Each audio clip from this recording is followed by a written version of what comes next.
Council Commission candidate debate. Appreciate everybody participating and all the people that are logging in. Just a little bit about the council. We formed the council about 1.5 years ago. Got together a group of HOA presidents, basically invited every HOA in Parkland to participate, just so we could work together on city, county, and state issues and share information. And it's been, the council's been great. I mean, we're able to share in times like this with COVID and the disasters that are happening. And it's a great tool to be able to talk to all the other communities and actually share best practices and work together for the betterment of Parkland. We currently have 9 communities that are on the council. We represent a little over 6,300 homes in Parkland right now. And all the people are active in the community. And one of the things we discussed is how can we better share information and help inform people in Parkland. And we talked about it, and Neil and I agreed to kind of put our heads together and put these events together. And so that's how we got to tonight. So appreciate everybody. I want to introduce Neil Vogel, who's again a fellow council member, but also the president of Heron Bay.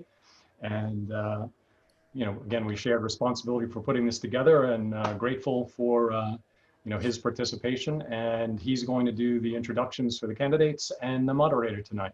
So okay. Thanks to everyone. Thanks also to Minda Stratton, who's also helping us out. Also part of the council that I didn't recognize are a number of the management company staff who really assist us and do a great job. And so thanks for Minda for helping us out tonight. So here you go, Neil. Thanks, Ken, and welcome everybody. Tonight is a little more technologically challenging, given that we have 3 commission seats open, 8 candidates here tonight. And we were discussing this, it's very important for everybody who's watching to understand that even though you live in a particular district, our votes are citywide. So for example, Heron Bay is in District 1, yet on the ballot will be the candidate for District 1, District 2, and District 4. So the opinions expressed tonight by the candidates will have impact on all of us, and we get to vote in each of the districts.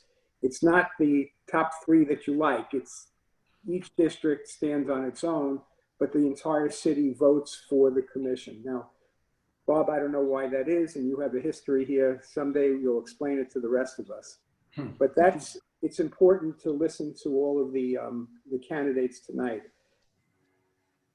The format for tonight, the way we've decided to structure this is that in a random sequence, we will start out with a question for candidates in one district.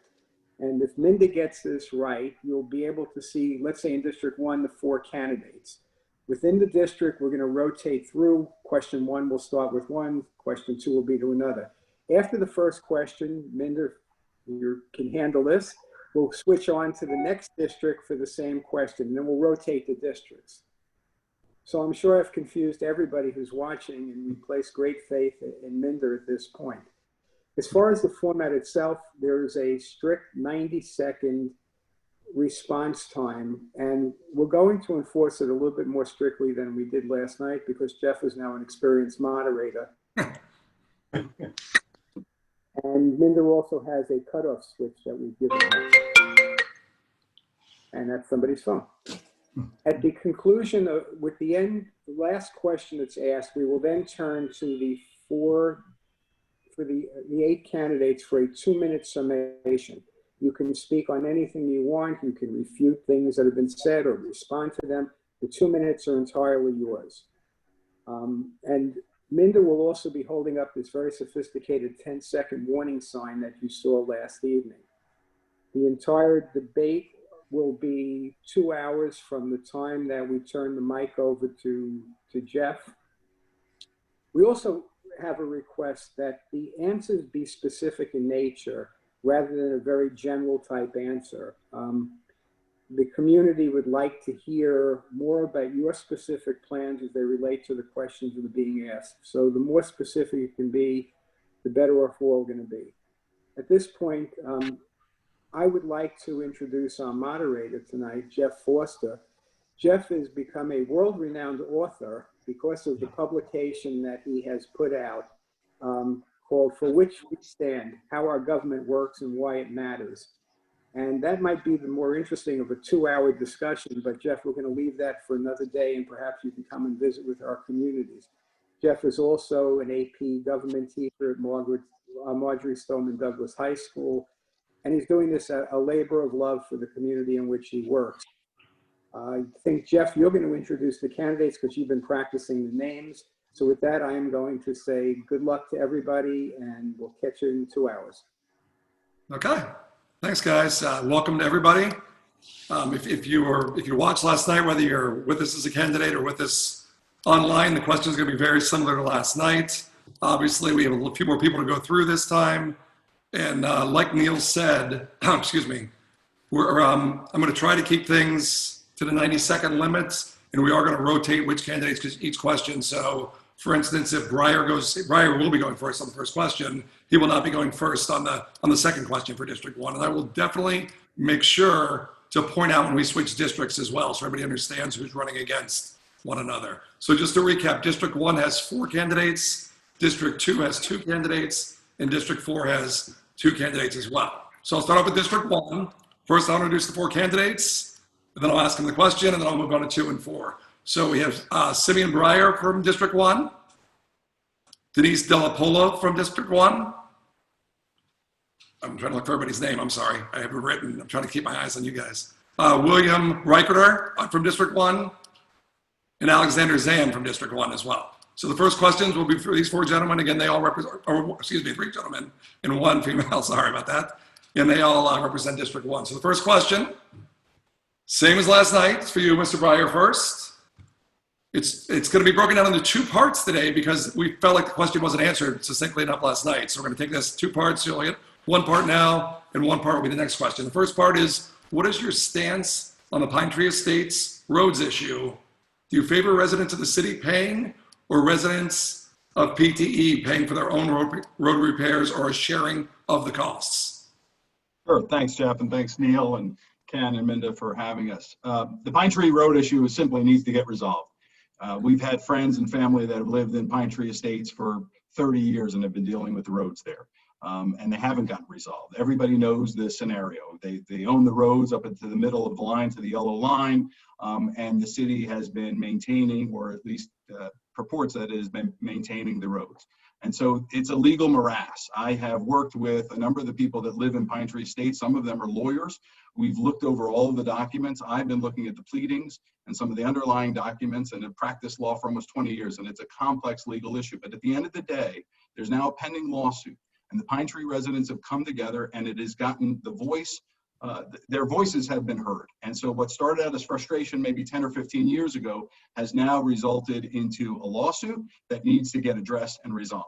How we resolve it remains to be seen. I have not heard yet anybody provide a dollar figure for what it's going to cost for those roads to be repaired and repaired properly. There are a number of options that I've heard of, NSID being one of the parties involved, the city being involved, the city of Coconut Creek needing to be involved, as well as the Pine Tree residents, but we still don't know the dollar figure to fix it. So I am committed as a commissioner to taking action immediately to getting this resolved. And what that means, like any other litigation that I've handled, is we need to sit the parties down, they need to communicate, and we need to come to a compromise. Maybe that is a compromise where everybody's got to give a little, but we get it resolved once and for all. And that's the reality. Anybody who promises that the city is going to pay in total for the roads when they don't know the price tag is making a false promise. We've got to sit down, we've got to analyze the issues, we've got to get a concrete estimate as to what it's going to cost. And the Pine Tree residents and the city need to sit down and figure out a resolution. I think there's a path to resolution. I've talked to a number of the residents there. I believe it can be resolved, and I'm committed to doing that. Thank you. Denise, your take on Pine Tree Estates? Well, first and foremost, this is a safety issue, and under my watch, I will always make decisions based on safety. It's sad the residents had to file a lawsuit to get this done. Those residents that don't live in Pine Tree Estates may be thinking this has nothing to do with me. I live in a gated community, and our roads aren't paved by the city. Well, they're not private roads. These are public roads and they have no HOA. And the difference is the Pine Tree Estates homeowners have paid millions of property taxes since the quick deed in 1976. Yet the tax generated from private or gated communities is zero. The city was to maintain the roads in Pine Tree, and by definition, maintain is proper upkeep. Those roads in Pine Tree are not maintained. I would say they're cold filled with the potholes, and that's just a Band-Aid. Well, it's not even a Band-Aid. It's a gauze over a wound without the tape. And I would be proud to say, if I was commissioner, when an agreement is made and the city is safer because of that agreement, it would make me very proud. Thank you. William? Well, thank you for having me here tonight, Jeff. So this issue to me is more cut and dry than I believe is being represented. The city, I believe, needs to take care of these streets. The taxes that have been paid over the years have been paid, and those are public streets, and they need to be maintained properly. We have not maintained them properly. Like Denise said, they've been cold patched. To me, it needs to be handled. It needs to be handled swiftly. We need to avoid litigation because litigation doesn't do anything but spend more taxpayer dollars. And we need to just put an end to it, and we need to fix the streets. I believe if I was commissioner, that I would get those streets fixed. Now, I have to go, through the process, and I have to look at all the paperwork, and I have to bring people together to get this done. But those streets need to be done, and they need to be fixed by the city. Point blank. Thank you. Alexander, your take on Pine Tree Estates? Yeah, so thank you, Jeff, for having me. As a candidate for Parkland City Commissioner, District 1, none of us live in Pine Tree Estates. We either live in Heron Bay or Parkland Bay or the Four Seasons. But that doesn't mean that we can't understand the issues at hand. I've been speaking to many of the attorneys in Pine Tree Estates that are dealing with the issues, many of the other residents that have filed the lawsuit. I've had meetings with the city attorney, and I've been reading over plenty of the documents, and it's very clear that the city needs to take responsibility over the roads. These roads have been neglected. In fact, I think neglected would be just sugarcoating how bad these roads have been. And I was driving on them down 72nd Way just today to deliver some yard signs for some residents to put up. And the amount of potholes that I have to drive past is ridiculous. So just to give everyone on here some background information on the topic, on January 26, 1966, Deerfield Investment Corp was the original developer who developed the Pine Tree Estates roads. On June 3rd, 1975, they entered into a quitclaim deed where it says, and I quote, easements for ingress and egress and for the construction, installation, maintenance, and replacement of public utilities will be handed over to the city. And about a year later, on October 20th, 1976, Resolution 76-10 stated that it was in the best interest of the city to assume control of those streets and that they be that they are public streets and that the quitclaim deed be accepted like on that date and after that date. So basically, with those information that I've just said, along with many of the documents that I've seen from the Parkland residents living there and for many of the attorneys, it's clear that the residents should not be responsible and that the city should be responsible. Thank you, Alexander. Time's up, I'm sorry. All right, now we're on to District 2. So the same question for District 2. Let me introduce the two gentlemen from District 2 while Minda pulls them up on the screen for us. We have Jordan Israel. And we have Derek Olivier. And Jordan, when you pop up, you will be the first one to have a chance to answer the question about your take on the Pine Tree Estates issue.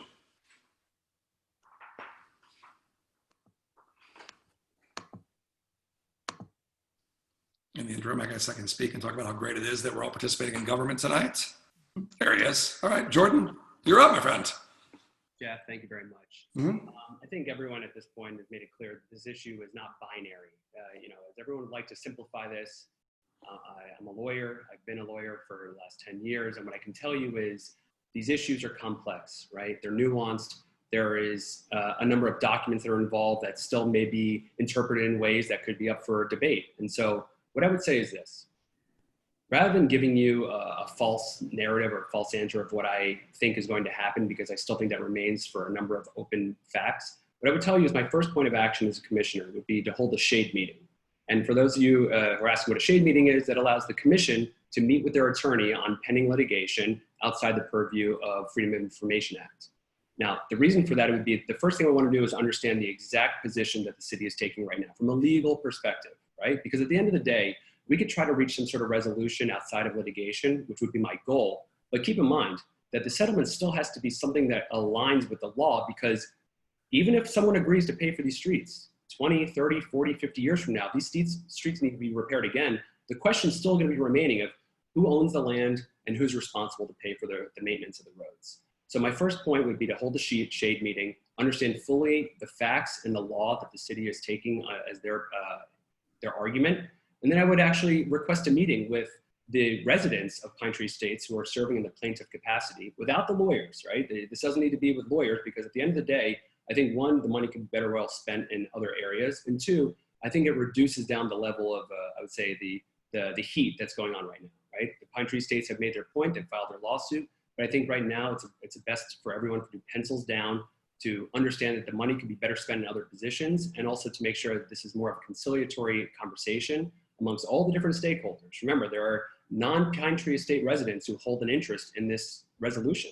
So my response would be that I'm uniquely situated and qualified from not only my legal background and being able to resolve complex legal litigation and disputes, but also from my business background to find creative solutions finance-wise and other areas to make sure that even if we have to do it on a piecemeal basis, so that way it minimizes the overall front load cost. That's what Thank you. Derek, your response on Pine Tree Estates. Welcome. I mean, just to kind of piggyback off of everybody said, because it's pretty much the same approach that I would take as well. When I look at a problem, I always try to look at it from all angles. In general, the residents, if I was a resident of Pine Tree Estates, I would say that to get a letter essentially telling me that I would have to pay a certain amount of money, I would be terribly upset as well. And from the city's perspective, these roads they're claiming that roads are belonging to the residents, and thus it wouldn't be appropriate for the other people who live in Parkland to subsidize the payment and repairs of those roads. So we are at an impasse where definitely I can understand where there needs to be some communication. And the fact that the residents took the time to kind of go ahead and sue the city like they did earlier this year, it creates a situation where it shows that the residents feel like they have not been heard. And I think there's a communication breakdown, which is evident.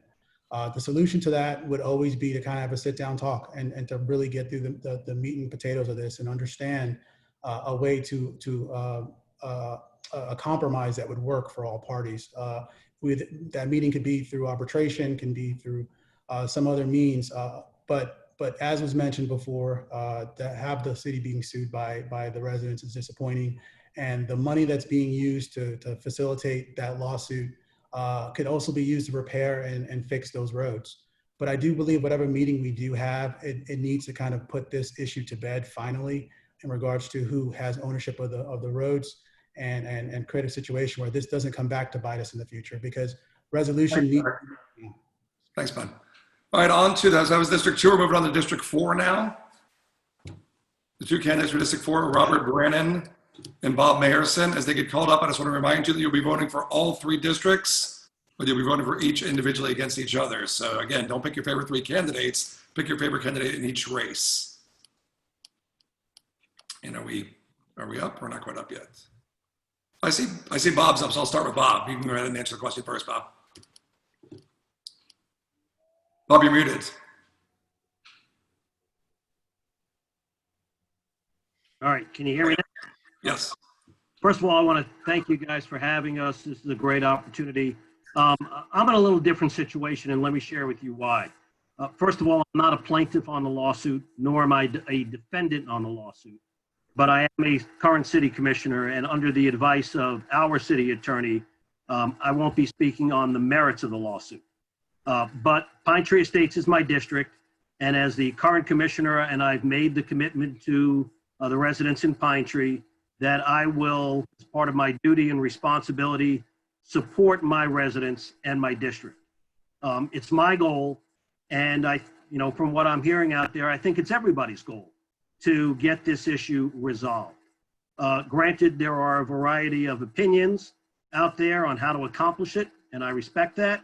However, one thing that I do want to point out, and I know this was a concern of a lot of residents that I've heard is that the roads are not determined by the usage, whether they're public or private. So just because they are an arterial road doesn't necessarily mean that they should be considered private or there's no obligation to pay for it. It's my opinion this is a citywide issue. There are other communities that are listening in and watching very carefully. District 4 has Parkwood, as well as District 2 has, or District 3, I'm sorry, has Riverside Acres, as well as the ranches. I think that although it may be counterintuitive, I think a lawsuit is a great idea because we'll finally get this issue resolved and put it to bed as who owns the roads, who maintains them, and how much is they're being paid for. And my cost that I'm estimating is about $3.5 million. Thanks, Bob. I appreciate it. And welcome, last but not least, to Robert Brannon. What's your take on Pine Tree Estates, Robert? So I live in Pine Tree Estates, so obviously my take is along with Pine Tree Estates that the city should definitely take care of this issue. I mean, these roads are atrocious.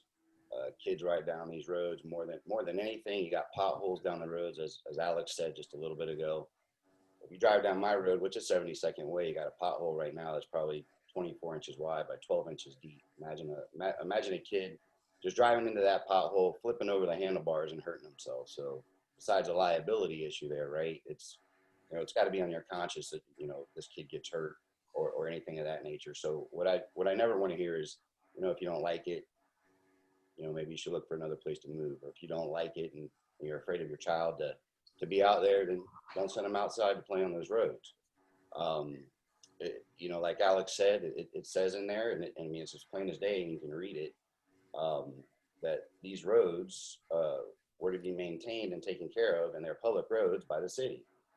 So what I don't understand is why, when we read that, we don't go by what it says and do what we're supposed to do. A 10-year-old can drive down these roads 50 feet, and I can ask him, do you think these roads have been maintained properly? And I can guarantee you that kid's going to say no. And we should be able to do the same. So these roads should be taken care of by the city, and it should be done quickly. And it shouldn't be something that's got to go back to the table and we keep going over this over and over and over again. So that's my take on that. Thank you.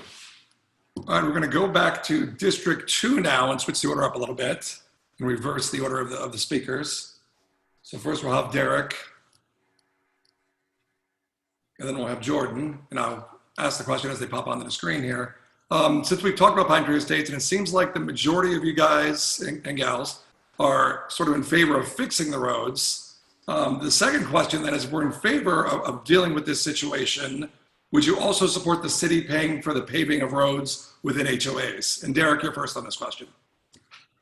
Do I favor the city paving roads and HOAs? Yes, for paying for the roads and HOAs as well. I know that's an issue that this issue will kind of bring about, where when you have a decision made on this particular issue now, it might affect how other areas of the city, how the city manages the city are forced to deal on how it's managed. And personally, the way it's been always established is the HOA, through your HOA dues, you are paying for the maintenance of the roads. It's part of the money that we pay every month. And I don't think that should change. I think it lowers the burden on the city.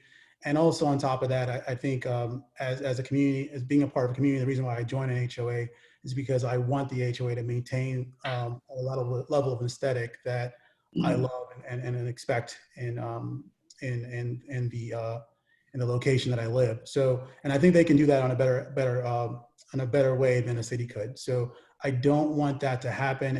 But like I said before, I do believe that we need to come to a resolution on this Pine Tree Estates issue. And once we put this to bed, I think it won't create a situation that'll create a precedent for other aspects of how we govern Parkland.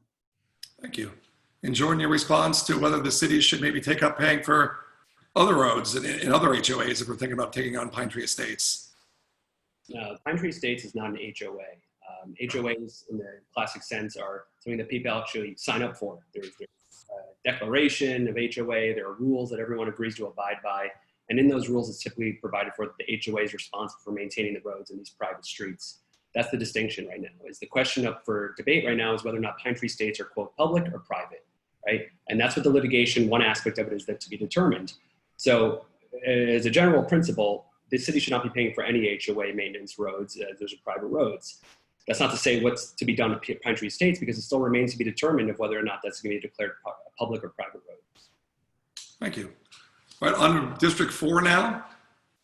And Robert, you're gonna get the first shot at this question. I know you live in the area. Obviously, you're from Pine Tree Estates residents. You have strong opinions on this. So what's your take on the city picking up the bill for other HOAs?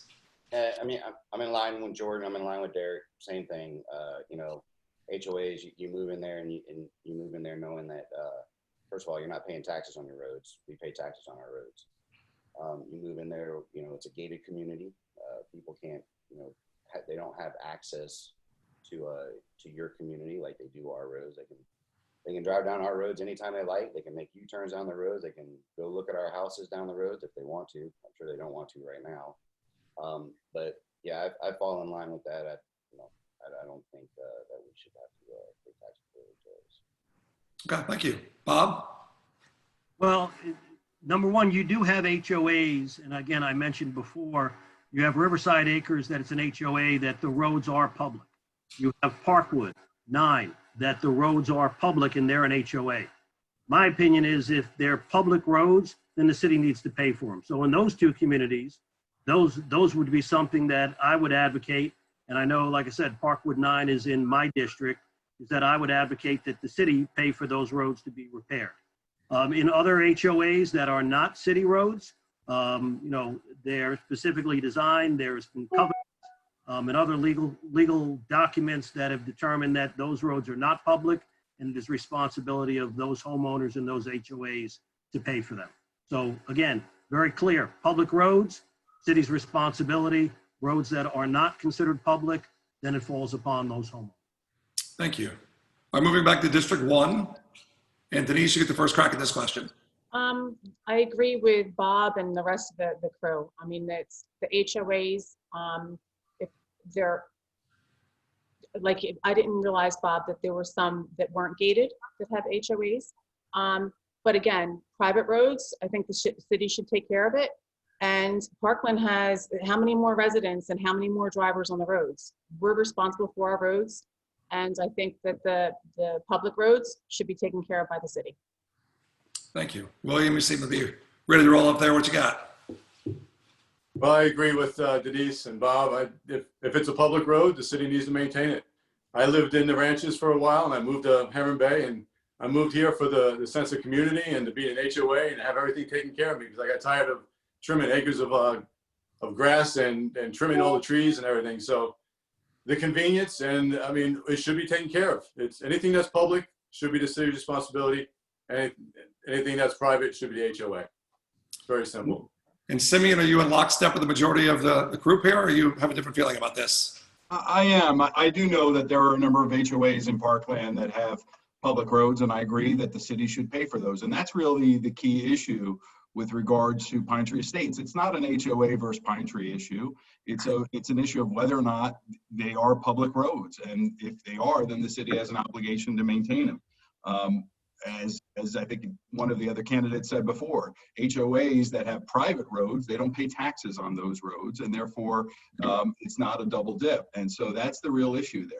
And so this is not an issue of making HOAs now coming to the city to repave their roads. It's if they're public, then the city should take care of that responsibility.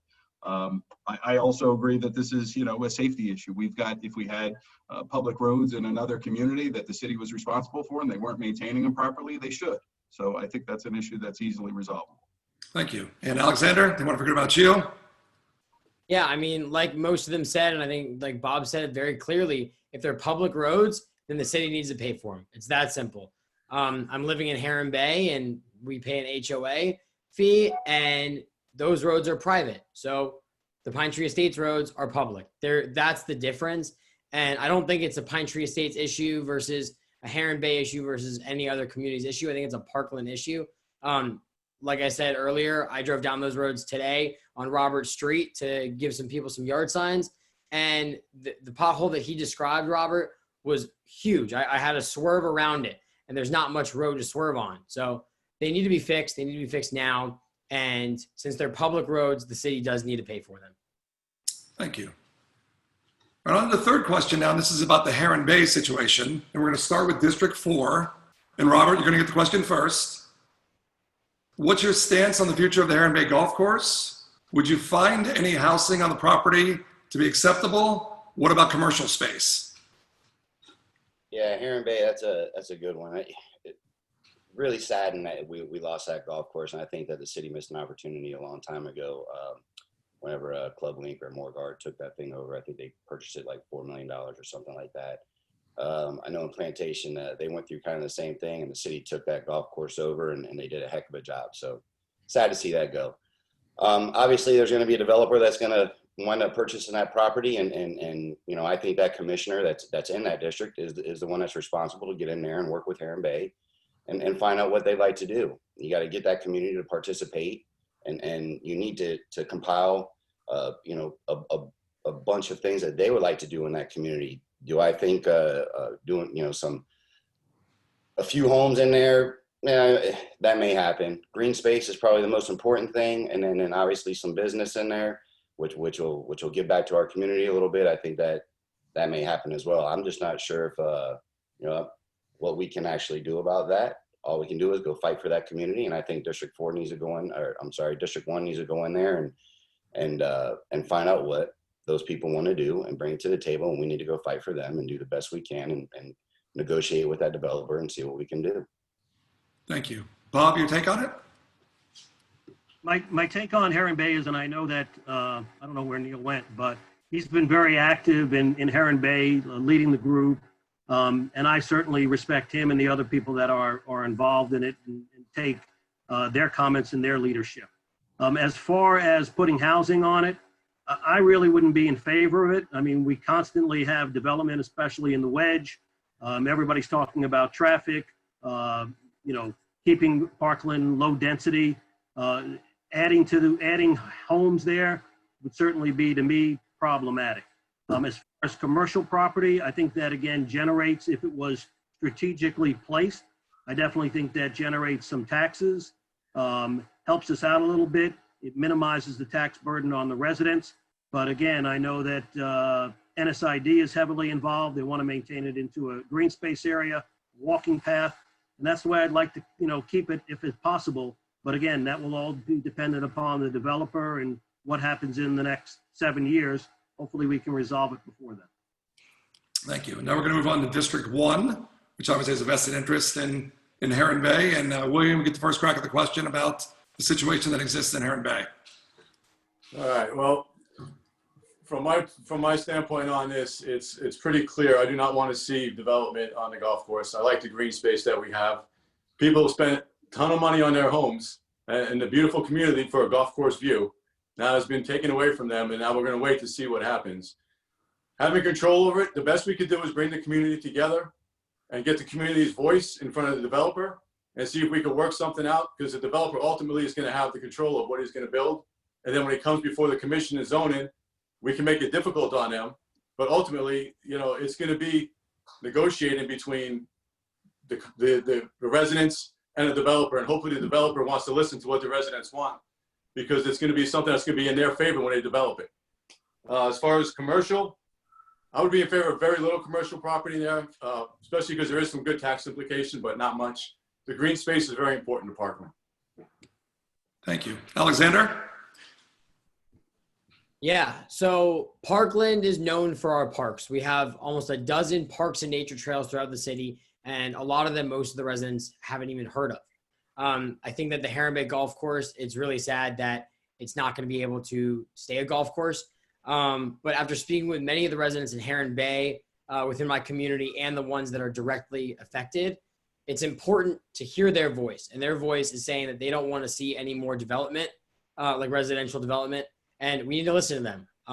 I think that when they bought their properties, they bought it with that Heron Bay Golf Course view. And if we add homes there, it's going to decrease the value of their homes.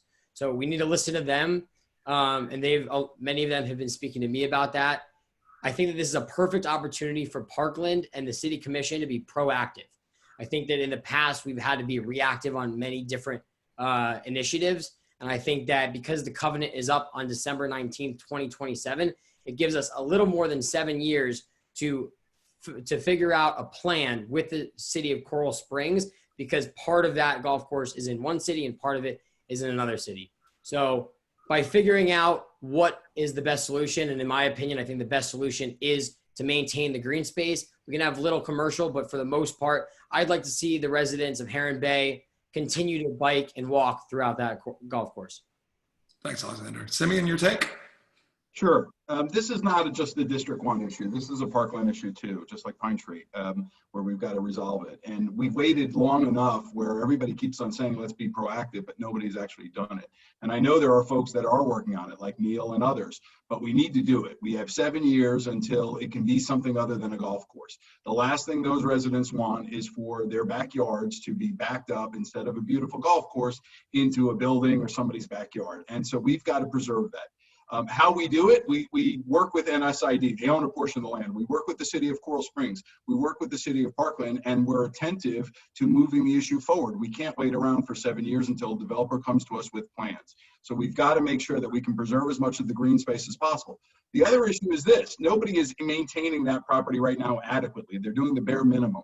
There are issues. There are fissures in the sidewalks. There are issues where we have children and bikers go on those paths. And so there are some safety issues there as well that we've got to be attentive to.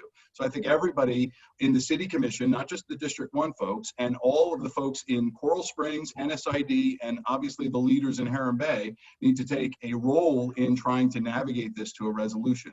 I don't want to see all of that green space gone. I was there when it was a Honda Classic Tour. I had my law school graduation at that clubhouse. The last thing I want to see is for all of that beautiful green space to be gone. So we need to preserve as much as possible, make a sound planning decision on how to develop any portion of that exterior part of the land without affecting the homeowners. Thank you. And Denise? Well, as the rest had said, the 7-year restrictive covenant is on it. I've spoken to several that know firsthand the condition of the golf course and the cost to make it usable. And surprise, surprise, there's drainage issues. And to build that back up would cost millions. So I don't even know if homes would be built there, or if we could ever, God, I would love to keep it as a park. But to make it suitable for a building, the drainage issue would cost millions. I'm devastated that keeping the golf course seems like it's out of the question. The greens are in my backyard. It's why we purchased our home, and along with, I'm sure many residents here in Coral Springs and Parkland, why they purchased their home was for the green space. 30% is Coral Springs, 70% is here in Parkland. If Heron, and I don't believe Heron Bay, because it's landlocked, I don't believe any homes could be built in Heron Bay. We can't squeeze another bridge that's accessible, that maybe the retail space or commercial space that would be hidden and not any of the residents could see it from their backyards, but hopefully keep the area that is landlocked in Heron Bay green space. I think that through this whole pandemic, we've all enjoyed using that as a park. I'm going to go a little off script here for a second with District 1, and I'm sorry to my gentleman in District 2. I just want to get some clarification from the 4 in District 1. We all seem to want to keep the green space, and it's obviously, I'll go the same order for like 30 seconds if you don't mind. But the problem is again, I think somebody mentioned it, one of the earlier gentlemen, that it's private property and we just can't magically say the green space is going to stay and they're going to allow it to stay. So what can we, does somebody have the $40 million to pay for it? And then we can keep the green space. I'm not trying to be sarcastic. I'm just trying to get a legitimate, you know, again, that's why I'm going to give all 4 of you an opportunity. Is there a way that you could do something, you know, as a commissioner that would allow us to maybe keep the green space other than just sort of wishing it would happen? And I'll go in the same order. So if William, you want to give a quick 30-second response, or you can defer to your other 3 candidates if you'd like. Yeah, I think that you'd have to have the agreement of the developer to want to sell that land, and I don't believe he's going to be so fast to sell it. We can bring NSID together, and we can bring Springs together, and Parkland.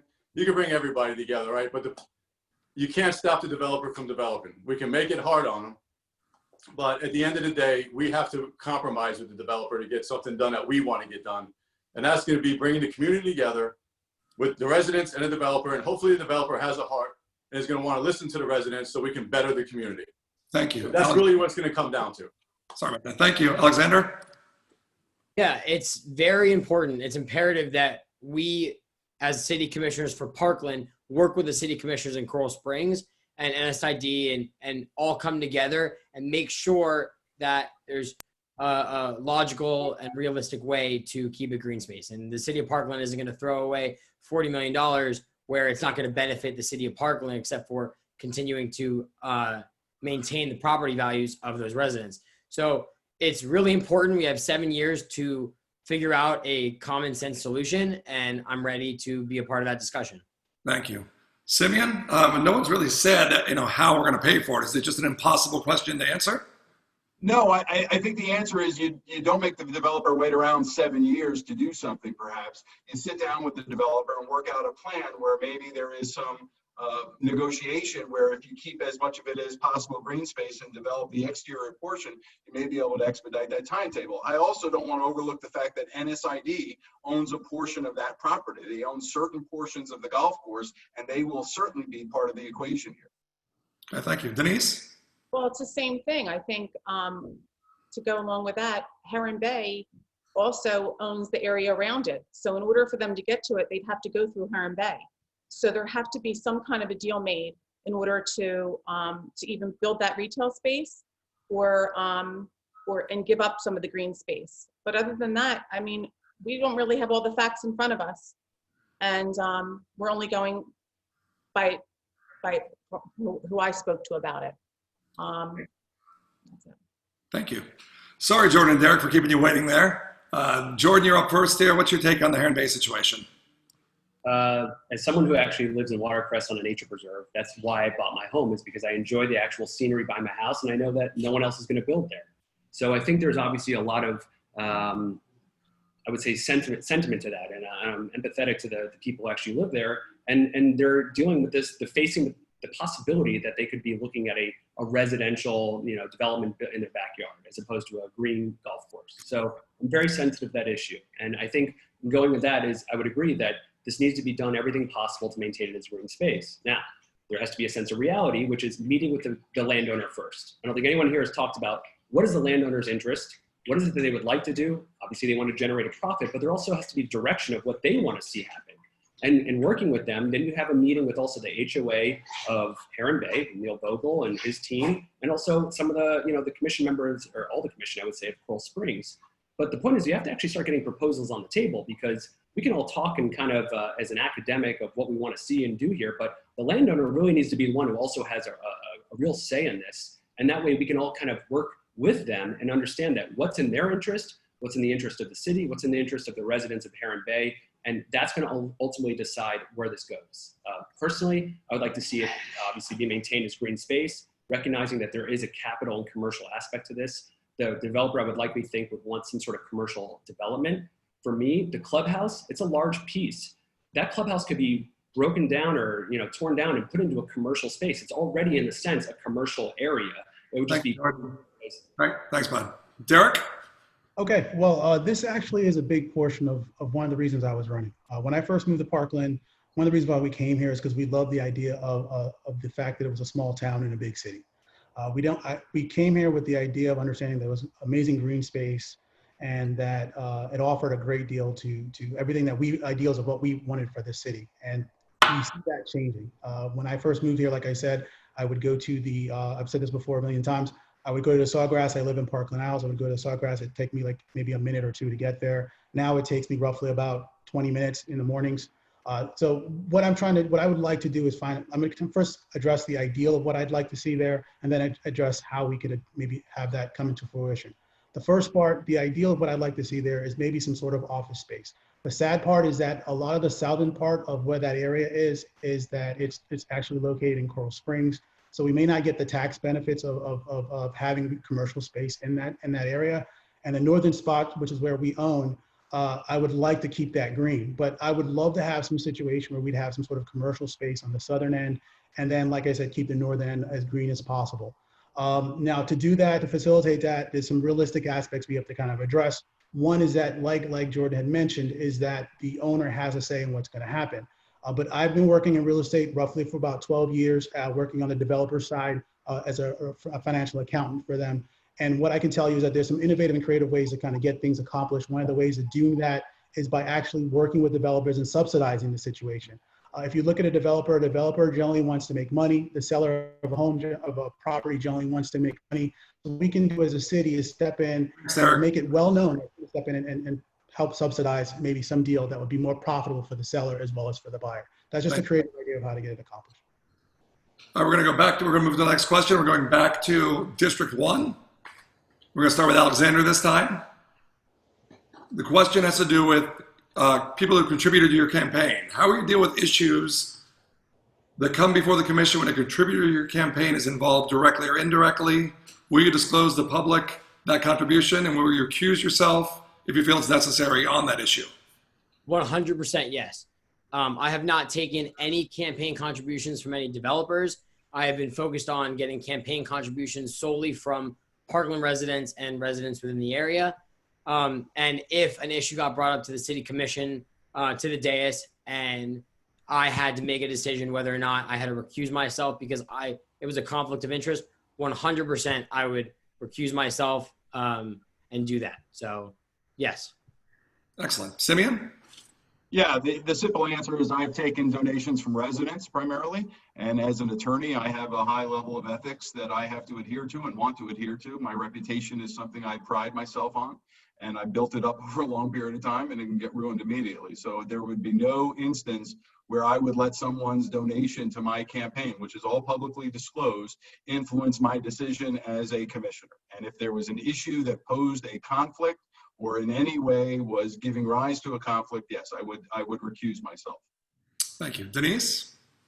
Same. I have my donations, my contributions are all Parkland residents. And if they aren't in Parkland, they're in my immediate family. So of course I would refuse. I hardly have any donations. I believe there's only 15 from Parkland. So absolutely I would. I'm running a small town campaign. Thank you. William? So I have 2 donations from Parkland residents. I believe it's a total of $550. So I'll disclose that. No, I can't be bought. And I have no reason to vote on something that goes against my ethics. If it's something that gets to be too heated, I would absolutely recuse myself, but I don't feel that it would ever get that way because people that know me know that when I make a decision, I go with the decision, and I'm not a person that can be bought. Thank you. We're going to move on to District 2. Derek, you get this question first. Okay, now once again, this is another part of my campaign. One of the things that I've been pushing is the idea of taking money and donations out of campaigning altogether in Parkland. The way we can do this is by more of a social decision of saying, hey, listen, we're not going to vote for you if you take money from other candidates.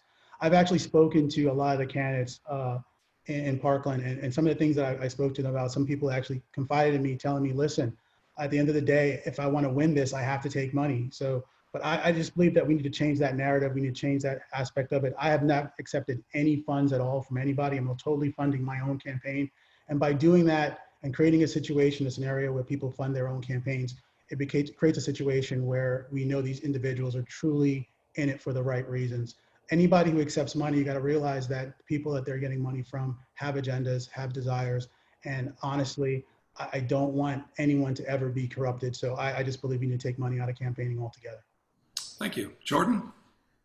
Sure. As an attorney for 10 years, as Simeon said, I hold myself to the utmost ethical standards. I actually am rated as AV under Martindale-Hubbell, as that is the highest rating of integrity and ethics. So for me, I would follow the law. And what the law says is that an endorsement, or excuse me, a contribution is authorized by statute, by the law. And so similar to judges, there are many judges who run campaigns. If someone contributes to their campaign, judges are not obligated to recuse themselves just because someone contributed. So I would recuse myself in the sense that, as Simeon said, if there is a conflict of interest, or there's actually even an appearance of impropriety that gives the reason for people to believe that there's some sort of, something untoward, I would of course recuse myself. I'm not here for personal gain. I'm not in private practice as an attorney or a realtor. I'm not out getting my business card out. I'm here for the benefit of the community, and whatever that's going to mean. If there's ever a reason to believe that people feel that there's a material reason, an actual warranted reason to believe there's a conflict, I would of course recuse myself. Thank you, Jordan. All right, moving on to District 4. I know we haven't heard from you guys for a while. We're going to hear from you back to back here in a second. So, Bob, you're up. Well, first of all, for everybody to know, there's a candidate and treasurer's handbook that every candidate gets. It describes in detail what a candidate can and cannot do. These include obviously filing timely reports, reporting in-kind donations. Reporting donations, our limit is $1,000 we can accept from an individual or a business. And these are all public documents. We have filing requirements that we have to file, and they're readily available for everybody to see. Personally, I hold myself to the highest ethical and moral standards.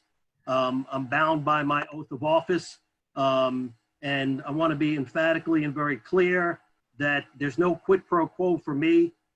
Anyone who chooses to contribute to my campaign, they do it at their own will. There's no quid pro quo in that. Additionally, as elected officials, we also have gift reporting requirements about accepting gifts. So that falls into anything that we might do. As I said, I pride myself being open and transparent. And if any of these documents need to be requested, I'd certainly make them available. And again, if it came to a point where I needed to recuse myself or abstain from voting because there's a conflict, I definitely do that. And again, we have requirements as elected officials. Currently, if we talk to lobbyists or other people, especially in quasi-judicial hearings, we have to report those as well. Thank you, Bob. And Robert?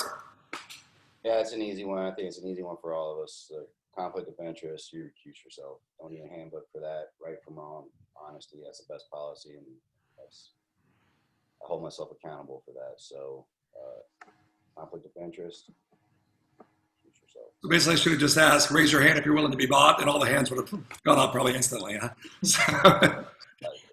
So, it's heartening to hear that from all you guys. So we're moving on to District 2, and then District 4 will be next. So we're starting with Jordan this time. Sorry, I lost my paper there for a second.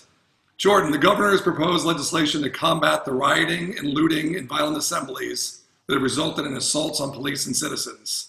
Where do you stand on the funding proposals, and how would you ensure the security of Parkland residents and their property? That's a great question. Jeff, I do not agree with defunding the police. Law enforcement, I think, is one of the most important, I would say, relationships we have in our community, along with our first responders. I'm endorsed by the local firefighters and paramedics, and I've actually spoken with Sheriff Tony, who I believe everyone can agree at this point has done amazing things with Broward Sheriff's Office. The different implementations, I would say, of the Real Crime Center, the $30 million new training facility, these are all investments in, I would say, one of the top of the line quality law enforcement programs, not only in the state, but probably in the country. The budget is over $1 billion, around $1 billion, right? So for me, my first point of increasing the safety or ensuring the safety of our community is make sure that we open communication with the BSO, right? That's Captain Mulligan. That's, making sure that we have an open door of communication. And a part of that is also making sure that any concerns that any residents express, whether it's to their HOAs, whether it's to their commission members, or even just, as part of the community outreach, I think that needs to be discussed and make sure that we address it. And whether it's going to be done through more often roundabouts, making sure that people are patrolling in our community at a sufficient rate. But to me, the crime rate in Parkland has been one of the lowest in the county for the last, I would say, 16 years since we first made the decision to go with BSO. So for me, I think we're in a great place with Sheriff Tony. And for me right now, the decision would be to continue on as status quo. Thank you, Jordan. Derek, your take on ensuring the safety and security of the Parkland residents and their property. Well, once again, when I first started my campaign, actually one of the first things I said, if you go to my website, is I want to establish a Parkland police force. I think this would probably be a question maybe that you may answer in the future, but I definitely want to address it now. BSO is an amazing organization. They have amazing agents. However, there are 2,800 agents. They service 14 different cities.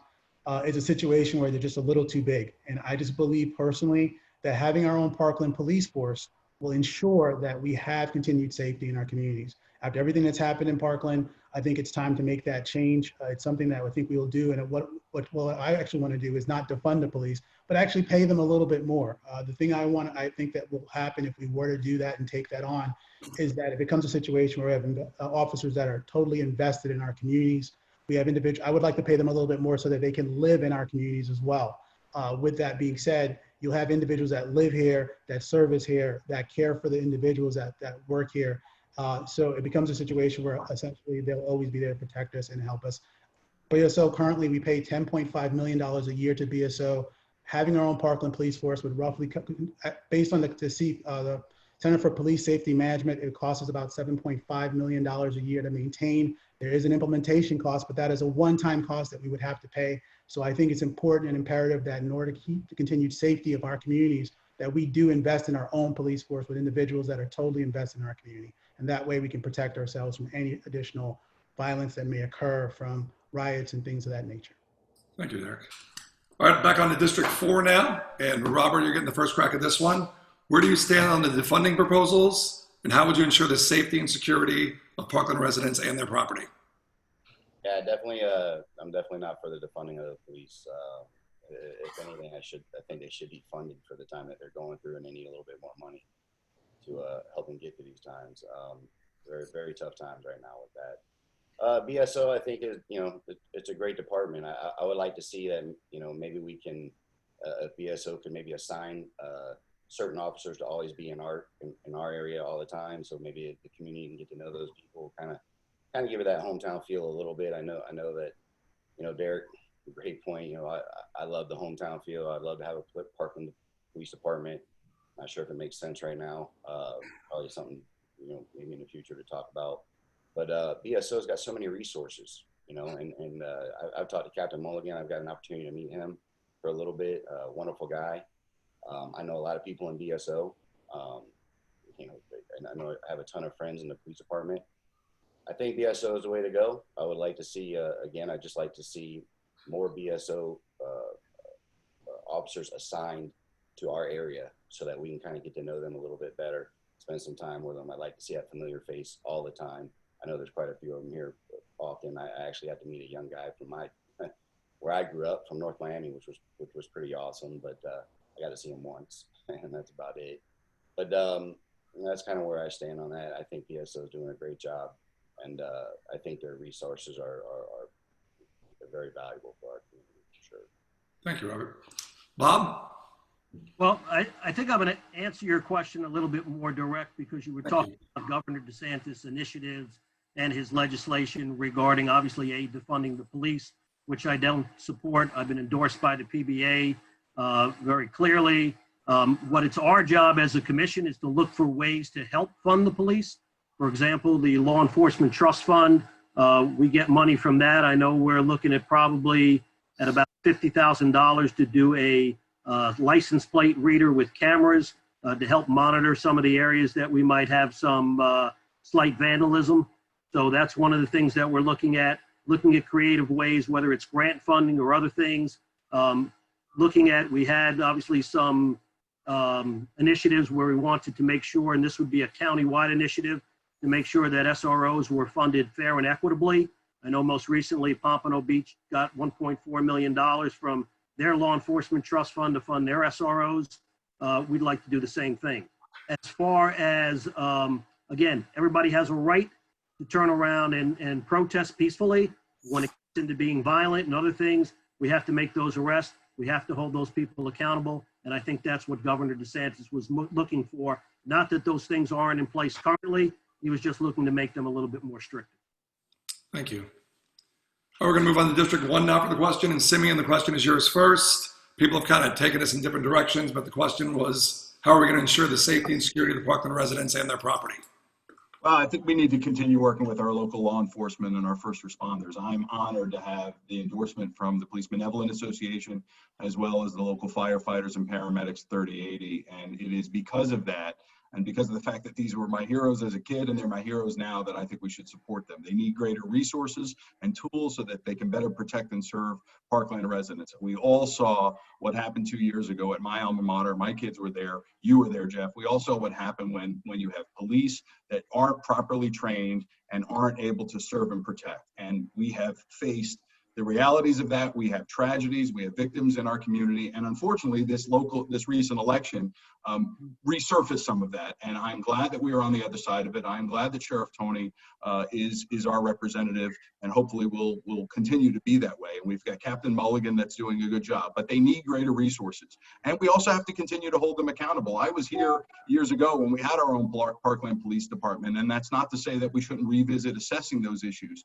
but it needs to be a balance, and we need to make sure that our law enforcement know that they have our support. We can continue to hold them to a higher standard. We need more community policing. I agree that we want our police officers to interact more with our residents. There needs to be a greater degree of communication. We need to continue funding additional SROs in our school. I think that's imperative for the safety of our children and the staff and faculty at our schools. Thank you. Denise? I'm very happy with our BSO. I think that the resources that Broward County, the BSO offers are state of the art. There are things outside of a movie. I sat with Mulligan, and he shared with me things that I'm not even privy to tell.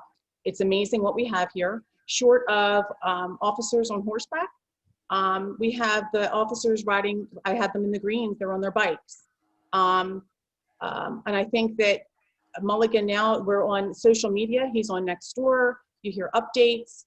I'm very pleased with how things are going, and I believe that we were number 5th in safety in Florida, Parkland, and I'm hoping that we will become number 1. And with BSO, I believe we can do that. Thank you. William? So I think Sheriff Tony has done a fabulous job since he's taken over, and also Captain Mulligan. Now, as a community, I think some of the important things we need to look at is, do we really look at the comprehensive strategic plan that the BSO has for Parkland, and how they assign their officers in rotation, how many people are here all the time? I think that's something that we should get involved in. I also think we should talk to our community members, bring them together. I mean, it's all really about the community. That's why we're here and running for this race. Find out the things that we don't know as a commission, right? And what we can do to improve, because the BSO might not know either. There may be things that we could do to improve that nobody's even looking at. So it really comes down to bringing the community together to help this out as well. I also think we can do better with some cameras. You know, when we have events in the park, or we have massive gatherings of people, having more police there and camera systems so we can monitor crowds and see where they're moving. So there's all kinds of things that we can do to maintain it, but it really comes down to understanding what the BSO strategic plan is, bringing residents together, let them speak about what they see and what they feel, and then coming together to create a better plan. Thank you. Alexander? The short answer is that I'm not in favor of defunding the police. In fact, we cannot defund the police. Defunding the police has been inappropriately defined over the past couple of years. Some people are in favor of getting rid of the police altogether, and others are in favor of reallocating some of the money that is being funded to the police and reallocating it to other aspects of the community. But it's our job as city commissioners to ensure that our residents feel safe. And so far, from now, and in the past, Broward Sheriff's Office has, they have maintained that sort of making everyone feel safe. Sheriff Gregory Tony has done a phenomenal job making all the residents feel safe, and I would love to continue our contract with the Broward Sheriff's Office. Parkland was ranked in the top 10 of top safest cities in the state of Florida in 2018, and we remain a top safe city within the state. I can confidently and proudly say that policing in Parkland has not been an issue, and knock on wood, it will not be an issue. I think that what we should be doing is having the police be more active in our community. Being present and engaged with our Parkland residents will not only make the residents feel safe, but less crime will occur, because there is some crime here and there, but the more active that the Broward Sheriff's Office is, the more safe the residents will feel. Thank you. All right, we're moving on to District 4 now, and Bob, you're going to get this question. Back to some property issues. Please address your stance on Gator Acres, the 5-acre parcel at the end of Loxahatchee Road. Well, Gator Acres it's an interesting combination because currently it is located in unincorporated Broward. Initially, when the developer, Brian Tuttle, wanted to come in, he purchased 2 other properties, both which total 70 or 65 acres. Gator Acres made it another 5. The intent wasn't to make it into a master plan community. He wanted to annex into the city of Parkland. Initially, one of the things which we had discussed is that unless he was willing to put up a 911 tower on his property, we weren't going to let him come in. And eventually, Broward County took that over by eminent domain. They put the tower up. He sued Broward County. He got initially $38,000 for the quarter acre, and he's still in lawsuit because he wants more. There's a lot of proposals out there for him to build a rental community, probably somewhere at about 20 units to the acre, or 15 units to the acre. That is still up in the air. It hasn't even gone before the Broward Planning Council. I believe it's all just a leverage ploy to try to get all this converted into a master plan with his 2 other properties and the 5 acres, and eventually he'll come into the city of Parkland. I know a lot of residents are concerned about it, but I think, again, this is just a leveraging ploy, and I think we'll be able to work through some of those issues. Thank you. Robert? Yeah, I mean, Gator Acres has been going on with the current commission for some time, and as far as I know from the history of it, it's been a lot of people here. The infrastructure isn't really out there to build, homes and more properties out there, and you got 55 and over communities out there, and I'm sure that they're not looking forward to having, more traffic out in that area. I know that it's going to be built out there, and I know the fight that's going on is to build the least amount as possible per acre. I would definitely, I'm building the least amount per acre out there. I don't want to see more building out there. I don't want to see more traffic out there. So when it comes to Gator Acres, that's something that's an issue that's going to be talked about for quite a bit. And there's a lot of negotiations that I think are going to have to be done on that, but I lean all the way towards building the least as possible out in that area. Thanks, Robert. We're going to move over to District 1 now. Denise, you're getting the first crack. How do you feel about Gator Acres at the end of Locks Road? Look, nobody wants more development. From what they're proposing with I think it's 4.7 acres and 119 dwellings, and affordable housing and workforce to be 15% of those. I don't think that that's a good area to be at the end of Locks Road. Right now, I believe it's in Broward County's hands, and shame on them if they do approve this, because we're going to take the brunt of it. It's going to be our roads, our schools, our fields, and we get no tax dollars from it. So anyhow, but again, this is all speculation. It's out of our hands right now, and I guess we'll wait to see when they come back to the table. Thanks, Denise. William? So this is a tough question because it is out of our hands, right? It's in Broward County's hands right now. And from what I've been reading, Broward County has not approved anything. You have bad roads, bad infrastructure. I mean, the property doesn't lend itself good for any kind of development out there as far as I'm concerned. It would take years to put the infrastructure into that place to even start developing. And I don't think in any way it should be developed at all. And I'm sure it eventually will be. And at that point, it's going to depend if it's still in Broward County or Parkland. And if it's in Broward County, we're going to have to work closely with Broward County to see what we can do to limit things. But I mean, the infrastructure is so bad and it's so unsafe driving down there. And I just don't see how that could even ever be considered as a development. And I would work towards not having it developed. Understand. Thank you. Alexander? So we don't have any direct oversight over the land as it's in unincorporated Broward County, but that doesn't mean that we can't do anything about it. I think that the city commission, along with the city staff, should be actively working with Broward County officials to make sure that the county has our best interests at heart. Because county commissioners look at the county as a whole, and with only 4.7 acres of land in the grand scheme of things, they're going to think, oh, that's just a small piece of land in a large county.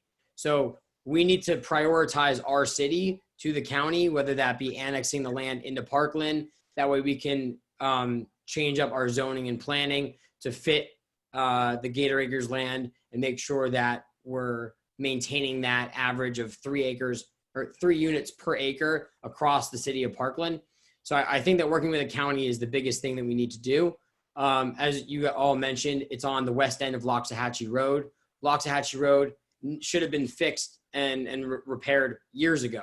I know that there's a plan for sidewalks, a median and bike lanes to be put in. That's supposed to be done in 2024, but we need to start now. We have the charter school that was just built. We have more and more development in the Wedge and on the west end of Loxahatchee. We need to fix the roads. We need to fix Loxahatchee Road, and we need to fix the Gator Acres issue. Thank you, Alexander. Simeon? Yeah, Gator Acres is only one part of a three-piece puzzle, as Bob said. I mean, there is some leverage component to it. There's also restrictions on what the city commission can do to stop development. There's the Burt Harris Act, there's Florida statutes that govern this issue. So, the notion that there's not going to be any development there is not accurate. We have great relationships. I have great relationships with some of our county commissioners. I think that the proposal that I've heard that suits best for the residents there, rather than some 4 or 5 story apartment complex or some housing there, has been an expansion of Parkland Bay, which will give them an access to Locks Road.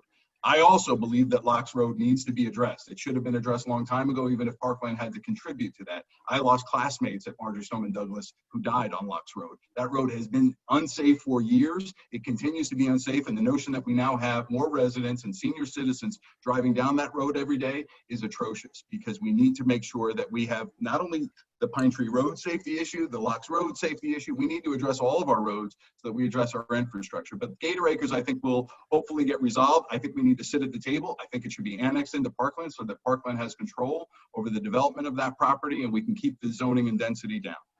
Thank you. Shifting into District 2 now. Derek, your take on Gator Acres? Well, I kind of just going to, once again, piggyback off of what everybody else has said. I personally just don't believe that we should be getting more residential spaces in Parkland. I just think that it's something that we need to kind of address and get accomplished as soon as possible, because honestly, I recognize that Gator Acres is unincorporated Broward County. So we definitely need to work with the owner of the property as well as the city and see if we can get it annexed into Parkland, and then work with once again, be proactive in the situation. And like I said, understand that we have limited control of what can be built over there. So what we need to do is make it more appetizing for the seller, as well as more appetizing for any developer that's jumping in the mix, and make it more sense for them by either subsidizing the situation so that they can build something that's in the best interest of Parkland.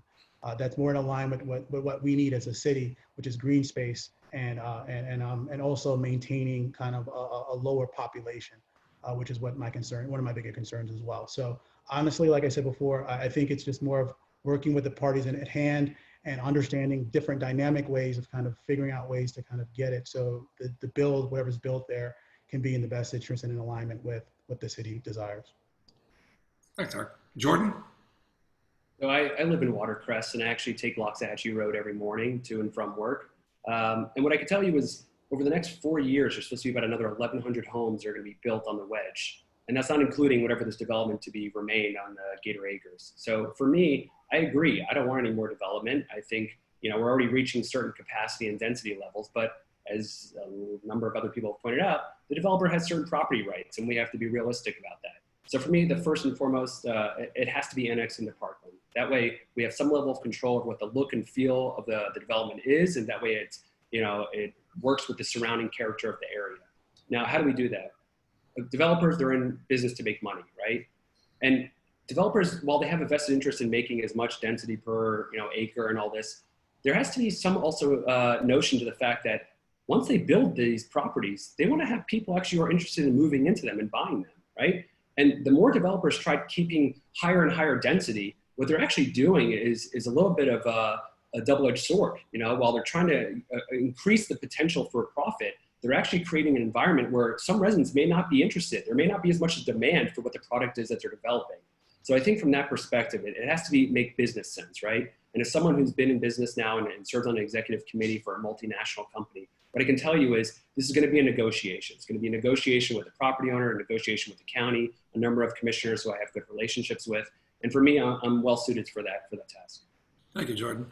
We're going back to our favorite quartet in District 1.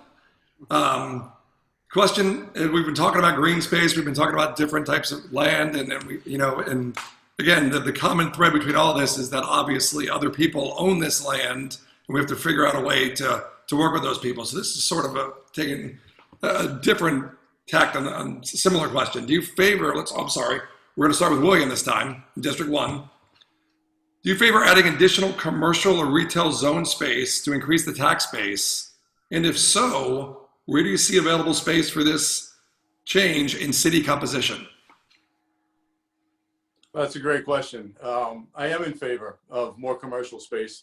As a Parkland resident, we want to keep our tax dollars and our spending inside Parkland. One of the things that I think really, though, is we have two beautiful shopping centers on 441 that can use some help. I think that's first and foremost before we start looking to develop new shopping centers.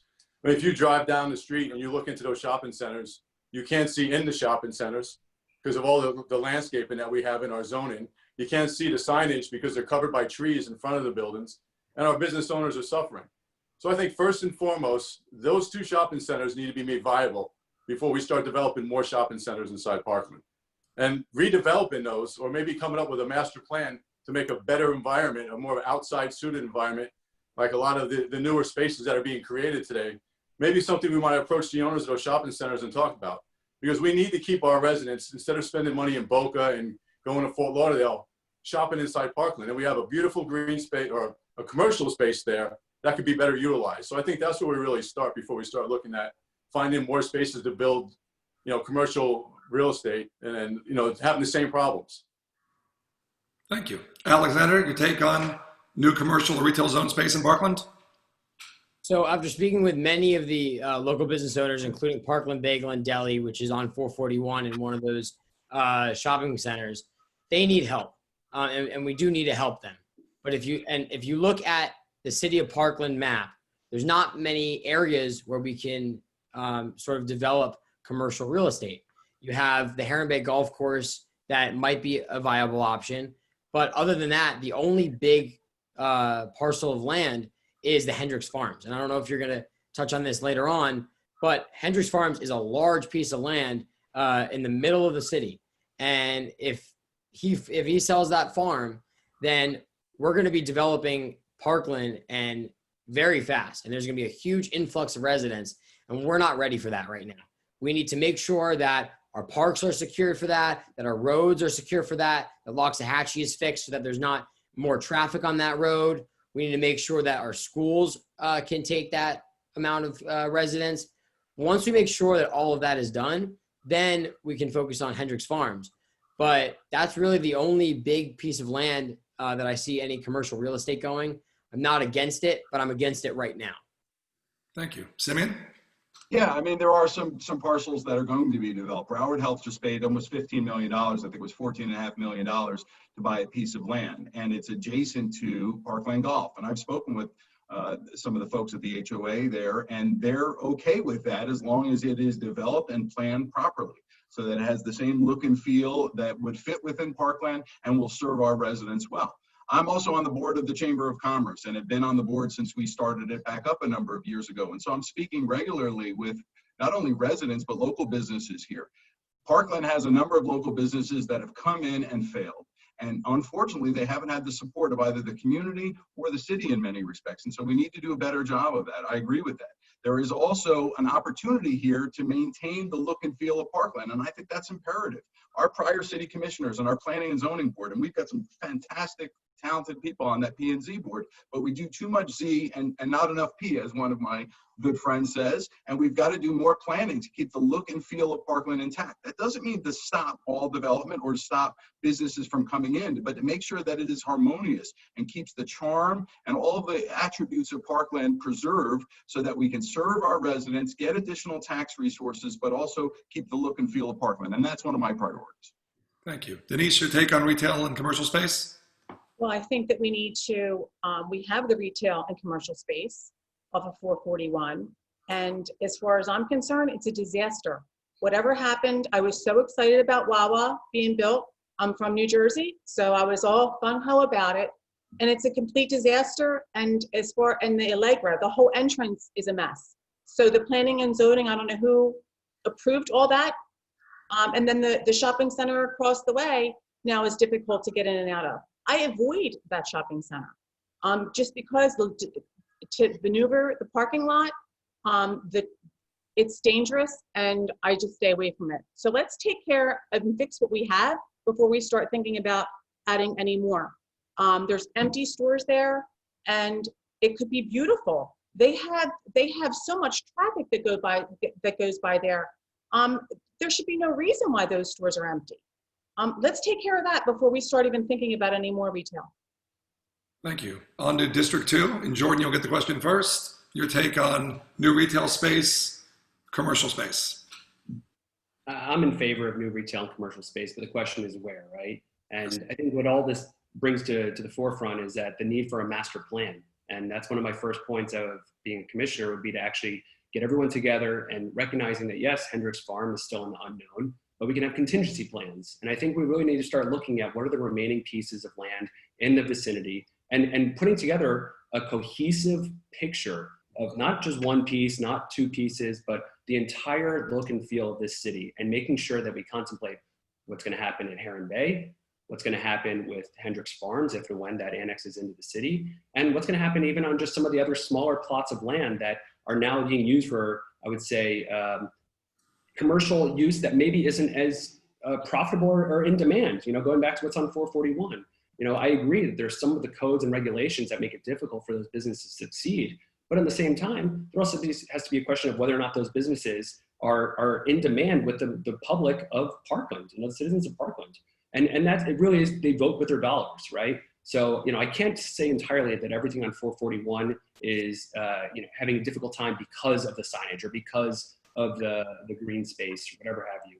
You know, businesses still have to make sure that they're doing their part to generate interest, to generate marketing, and the city can assist with that. But they're doing spotlights, doing a taste of Parkland, you know, similar to what Coral Springs does. And that's where the city can come in and really help them. So for me, I think that commercial space is great. We just have to have a master plan to do it properly. Thank you. Derek? Yeah, I'm actually laughing because I think this has been one of my position points from the beginning. A lot of ideas that were mentioned were some of my ideas. And personally, like, I'm a business owner. I've been a business. I actually grew 2 businesses up from the ground floor up. And what I could tell you is that we currently don't have any space available for retail space. However, like was mentioned before, if the Hendricks farmland was ever annexed into Parkland, there would be space that we need to develop there. And we definitely need to kind of look at an overall master plan on how we can get this accomplished to make it so the aesthetics look and align with what Parkland offers. However, as a business owner, 2 times over, I've grown 2 businesses. The first business I had, I actually lost during the crash in 2008. That business was pretty much something that I put my heart and soul into, and I lost it during the crash in 2008. And that business also was doing very well, and we received a cover page article on the Sun Sentinel because of what I was accomplishing at the time. The second business that I've started now that I currently own, I can tell you I faced some challenges, but I actually stopped and I went and talked to a lot of the business owners in Parkland, because I recognize that what they're experiencing right now is something that I experienced in 2008. They are suffering, they're hurting. A lot of them confided in me, telling me that essentially that they will not make it through this pandemic. And I think that it's important that, you know, as a city, we start putting them as a priority. What I will tell you is that when I first came here in Parkland, I was extremely disappointed in the fact that a city doesn't even have a section on the city website for business owners, that they don't have a section on the main page of the website, which I thought was very, very disheartening. As a business owner and as someone who's dealt with a lot of it. Thank you, Derek. Okay. Finally, District 4. Robert, you get it first. Your take on adding additional commercial space or retail zone space to increase the tax base. Yeah, so I'm a business owner as well, and I've also worked in corporate America, and I had 13 years in corporate America, and I've worked alongside of CEOs, CFOs, been operations, policies, procedures, R&D, manufacturing, and then I moved out and I opened my own business and became very successful at it. I think it's irresponsible to go out there and open another commercial business, especially in that area.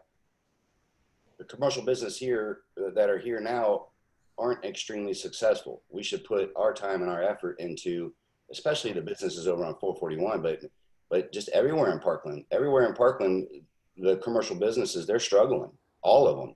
And I'll give you a perfect example. You know, during this COVID time and over in 441, Malbec Grill. Malbec Grill, I went there a ton. Before I was running for commission, before I even thought of it. And I used to say, I was like, wow, you know, it doesn't seem like this place gets a lot of business. So I talked to that owner and he says, yeah, you're absolutely right. I just don't have the visibility here. There's no visibility. I did great over in Weston, but I don't do great here. I advertise, I spend money. Like Derek said, the city doesn't have a place on the website for me.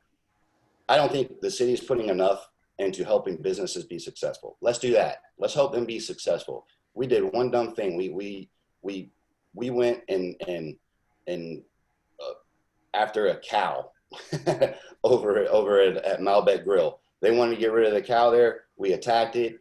And now they are thriving over there because we have talked to a lot of people and we keep pushing people to go to Malbec and they're doing well. So. Thank you. Bob? Well, I'm not in favor of more commercial space until we can figure out, what's going on with our existing commercial space. But I do support obviously having a economic development department, which we don't have, which will begin to think out of the box, look strategically to try to develop those commercial properties, whether it's redevelopment, whether it's looking at existing commercial properties. There's one when I say zoned at the corner of Hillsborough and Parkside, the southeast corner. There's also, obviously, I think as Simeon mentioned, Broward Health purchased over at Trails End and University, and the other part, the back of that, is property owned by the school board, which I don't know if they're going to surplus. But we've had businesses on 441, Board and Brush, they're out of business. That bagel place was there, came in, lasted for a couple of weeks, left, hasn't opened up since. There's a lot of empty storefronts. One of the things, though, that I say was very successful and I'm very proud of, especially because I sat on the planning and zoning board when we brought it in, was the Rising Tide Car Wash. Those are the things that have a mission, have a purpose. It's been a great asset to our city, great promotion that they've done. Those are the businesses that we have to look and entice to make sure that they're here and they're working well and we can support them. The other thing is, again, residents need to support businesses. If we're not out buying local, then we've got some issues. Thanks, Bob. All right, staying with business, and Derek, you're going to get this question first. We're going back to District 2. As soon as I figure out where I put the question, I'm sorry. Oh, here we go. I'm sorry. What will you do to help local businesses recover from the COVID impact? Well, one of the things that I would do from the beginning would actually give some PPE grants of some sort, maybe look at the CARES Act. Other cities have actually taken the step and done this. I'm disappointed that we haven't. One of the things I would also do, it was mentioned before, is that relax maybe some of the signage regulation, especially during this tough time. On 441, especially with the actual height of some of the trees and the berms and stuff like that, I definitely want to reduce that. And in turn, utilize some other things like promote the businesses on a general basis by maybe creating a business page on our website for each individual business owner, explaining who they are and why they started the company that they started and some of the services they provide. I'd like to create like a business of a week event that we do through the company, through the city, that we would motivate the people, the residents of Parkland to visit these businesses for these reasons. We'd like to also maybe do, like, one of the things that we do in Parkland, we do a lot of different events on a regular basis. We should be hosting those in the shopping centers as well to drive some foot traffic for those local businesses. We can also maybe celebrate each business owner. Like I mentioned this before, by doing a taste in Parkland. This is something that I established from the first time I started. I put my hat in the campaign. I wanted to kind of create some environment where businesses can actually grow and make communal spaces for our residents, as well as drive additional revenue through sales tax to our city. Thank you, Derek. Jordan? Yeah, I agree with the grant program. I think there should be some sort of economic stabilization program. I know Coconut Creek and among other number of cities have done something similar.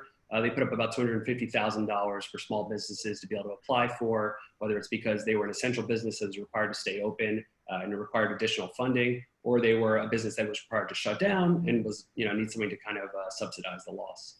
So that's definitely for sure. Something else I think would be important is creating more of a Parkland membership, Parkland resident membership card, right? I had actually one of these when I was living in Boca. And the point is that you let the businesses in Parkland come up with some sort of discount, some sort of deal, if you will, right? That deal gets committed to whatever the card is. Every resident has the opportunity to pay for one of these cards. The card gives you the right to go to any of these, participating companies and get a discount. So now it benefits not only the businesses, but also the residents, and also incentivizes people to, again, buy local. But in addition to that, I think I agree. There needs to be more of a spotlight by the city. The commission can do a much better job of either doing a monthly spotlight on different businesses. Anytime a new business enters into Parkland, I think they can do an introduction and make sure that people are well aware. And maybe even allow the business owners to come to commission meetings and actually present, give an opportunity at the public comment portion to encourage them to make sure that people know what's here.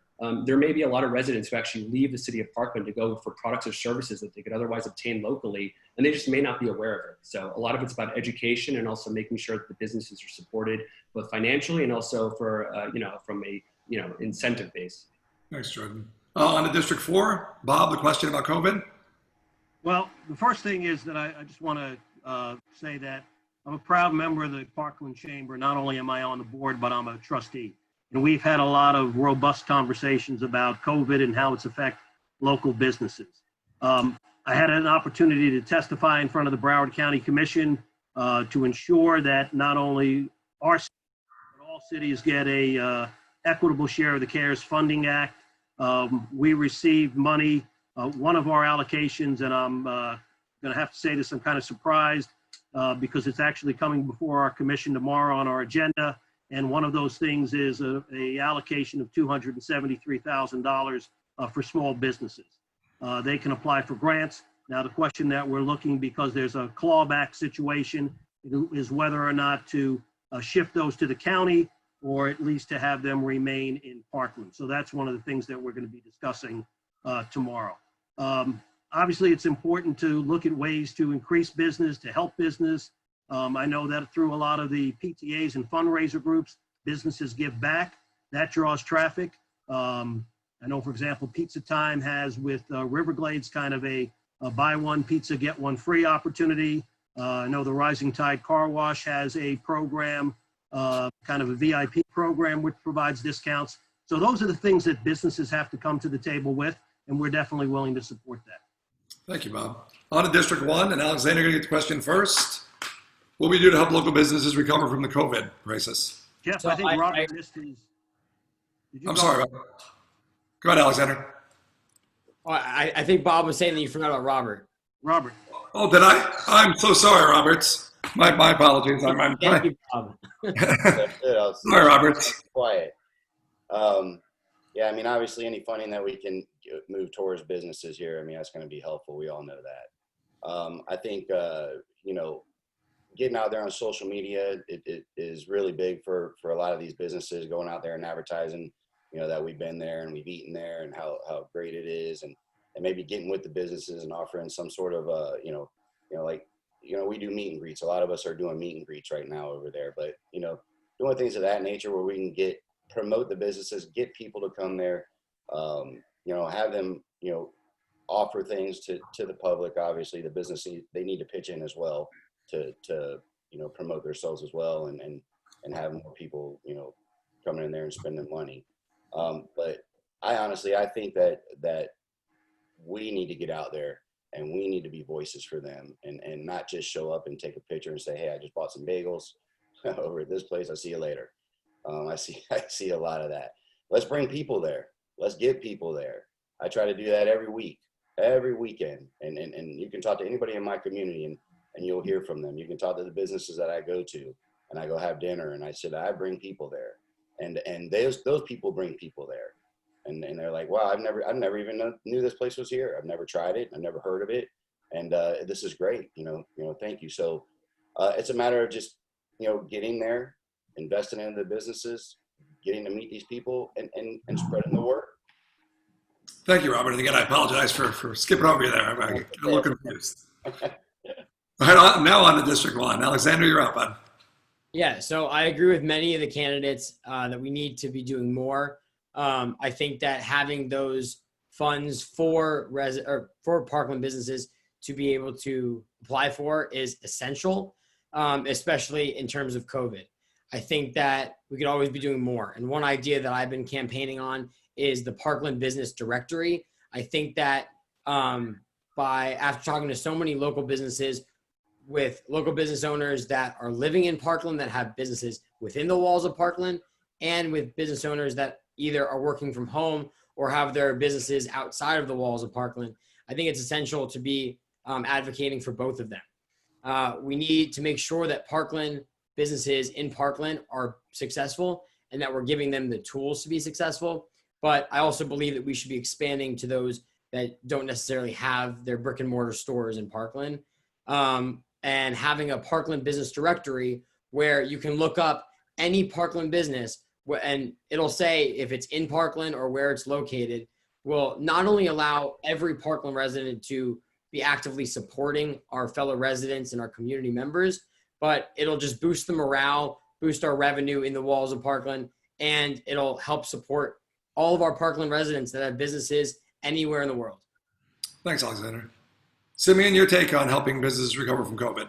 Yeah, we've been doing it. I mean, as Bob mentioned, as part of the Parkland Chamber of Commerce, we've not only been reaching out to all of the businesses that are in Parkland and the surrounding area, and whether they're members or not of the chamber, talking to them about the struggles they're facing, helping to showcase their business, but we've also been bringing them information. We've had Zooms almost on a bi-weekly basis where we're bringing them information on SBA loans, on PPP loans, bringing them information on restrictions and the opening of those, having them speak with some of our city officials and some of our business leaders on how we can showcase their business. And I can tell you that we continue to do those things. We're working right now with the community advisory board that I'm on in a possible cross-pollination or cross-partnership to help our local businesses. And we need to keep on doing that. The Proud Parkland Patron program, I think, is another way to help showcase local business. But the other thing is making sure that we've got plenty of residents in Parkland, making sure that we spend our dollars here.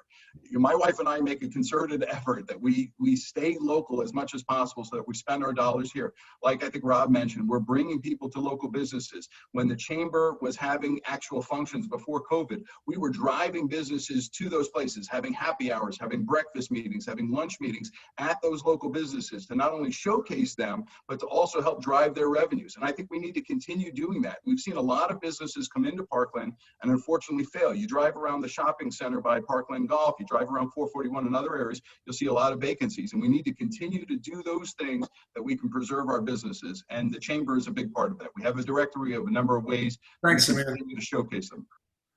Denise, your take on helping businesses during the COVID epidemic? I think it would be, I do know that the city website does have a directory. It's kind of hidden in there, but there is a directory. I personally would rather see a physical directory and work with the real estate agents, with all the new homeowners coming in here, to stop at City Hall, pick up their directory, and they could also find out who their commission is, see where the library is. There's so much to be right there. And have different, incentives for them to stay local. You move in here and you don't even know what's in this area because it is hidden. I remember moving here, I didn't even know there was a Walmart. And I passed it, for weeks and I didn't know it was there. But I think that staying local, maybe having a grand opening from COVID in each shopping center so that they can showcase what they have and the residents can come and see what they're offering. And again, keep Parkland in Parkland. I'm a firm believer that, you start with your family, you take care of your family first, and then you can move outside. And I do appreciate to keep Parkland residents that have businesses outside of Parkland. I'm using them for my campaign. So I get that, but I think Parkland first. Thanks, Denise. And William, I feel like I haven't heard of you from you in a while, my friend. I'm standing here waiting. So I'm a small business owner. I have 3 businesses that I own. And certainly you felt COVID, right? Everybody that owned a business felt COVID one way or the other. So a couple of things that come to my mind is I think Coral Springs does a very good job with when a new business opens, there's a big wooden sign put on the side of the road that everybody sees that there's a new business that's come into town. I think we could do a better job with that, and it probably starts with our chamber. Another thing that I think we should do is work with our community as far as getting the Parklander magazine, Parkland Talk, and giving the businesses some free ads, even if it's 1 page and you split it into 4 or 6. But giving our businesses the opportunity to advertise, because right now every dollar counts.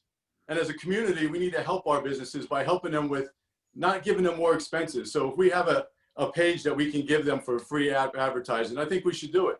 I think the city should host events at all the different shopping centers, get the businesses together and start having, you know, a night out in Parkland. There's things that we can do, and also us as residents, obviously shopping in Parkland, bringing our friends and families and other people that from other cities in. But we need to be more active in helping the businesses with doing promotions. The grants are great. I fully believe in the grants. Having to apply for SBA loans. Right now, if they can't even make their rent, giving them a loan and their business isn't doing well, I think it's going to work in reverse for them. So I don't think that's really a great idea, but we need to give them opportunity with more marketing and advertising and ideas that the city comes with and goes to the shopping centers and say, here's what we can do for you. And that's what I'm all about, is providing service for the community. Thank you, William. I appreciate it. All right, guys, that's the end of the question portion of the program.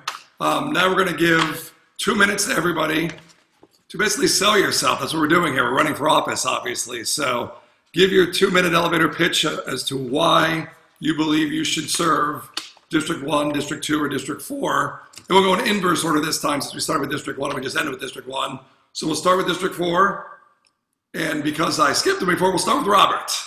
Robert, tell us why you should be the commissioner for District 4. Well, this isn't something that I really need to do. I'm kind of semi-retired, and it's something I want to do. It's kind of close and dear to my heart to be able to give back to my community, and I'm very passionate about it. I work hard. I know how to dig in. I know how to get things done. I don't believe in problems. I only believe in resolutions. And I feel that I really feel that I'd be somebody a little bit different in creating relationships, negotiating, working alongside my commissioners, and just kind of helping to move the city forward. I'm a big community and unity guy. I know I'm very strong in that area. Parks and Recreation, right up my alley. Love coaching, been coaching for a long time. And I've been here, gosh, I'm born and raised here, and I'm from North Miami, and I've worked my way all the way up here. Anybody wants to ever jump in a car with me and take a ride from North Miami all the way to Parkland, we can make a lot of stops, and you're going to find out I know a lot of people, and I've done a lot of things in those communities. I just feel that I can really give back here in Parkland, and I'm just extremely passionate about it. And I really want to bring a little bit of the old back, so, I know people have heard this, but parades and seasonal events and things of that nature, and just build this community. It's about the kids. There's ROI in the kids, and that's what we all got to know. The youth is everything. And if we don't do something for the youth here, you're not going to stay relevant, and we want young people to move into Parkland. We want families into Parkland. This is a family. We want a hometown. We want to have the Parks and Recreation. I want the community centers. I'd love to see counselors and leaders in training over in community centers where kids can go over there and spend a lot of time becoming leaders. I think I'm good for Parkland. I think I can get some things done, and I hope you guys can see that too. Thank you, Robert. Bob, what makes you the best candidate for District 4? Well, first of all, I want to thank the HOA Board of Presidents, the candidates, and of course the residents for being engaged tonight and probably later on through social media. I'm a 24-year resident of Parkland. I'm a small business owner. I've been extremely active in our community. I had a great foundation as I've served on our Planning and Zoning Advisory Board for 5 years, our Education Advisory Board for 3 years, and 2 of those I was chair. I co-founded our Parkland Buddy Sports program, and served as president for 7 years, and now I'm serving again. I served on my HOA board for 8 years, and giving back in my community is my DNA. I think we can all agree that we need somebody on that dais with experience, somebody who understands the process, knows how to navigate it, can articulate those needs, and has those relationships to make it happen. Somebody who has proven that they know how to do the work and have done the work. I've lowered water bills in our east side of Parkland by 10%. I've gone to school board meetings and fought for our fair share of SRO reimbursement. I mean, I can go on and on about things that I've accomplished, but however, tonight, I'm asking for your vote on or by November 3rd to reelect me as your commissioner for District 4. I hope you'll vote for me, Bob Mayerson, a loving parent, a successful entrepreneur, and a tireless advocate for Parkland's future and the future of your children. Thank you. Thank you, Bob. On to District 2, Jordan. Thank you, Jeff. Thank you again, everyone, for this. It's an incredible event. Very fortunate to have this type of program. I'm running for commission because this is a very important one. I think everyone can agree from the conversation we've had tonight, there are some complex issues that we're facing, not only as a city, but as a commission.